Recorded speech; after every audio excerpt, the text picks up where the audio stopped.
Македонија конечно свати и постигна консензус околу тие прашања дека мора да се сврти према извозот како мала економија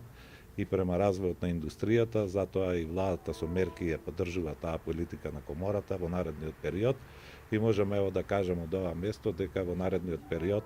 комората ќе се сконцентрира само на тие две дејности и практично ќе ги задржи за членки само компаниите кои што извезуваат и кои што се работат во делот на индустријата. Неколку успешни примери имаме до сега, заеднички иницииравме промени на некои политики и практики во врска со поддршката на развојот на сточниот фонд во земјата, кој што ни е неопходно потребен, и тоа веќе функционира, а во наредниот период ќе се посветиме на уште други иницијативи кои што имаат за цел производите од млечната индустрија да ги направат подостапни за потрошувачите, и на тој начин да не само да се направат подостапни, туку и да се створат услови дел од производите кои што во моментов се увезуваат да бидат производи од домашно потекло и од домашно производство, што на крај крајeva на крај на криштата на сите нас ни е цел.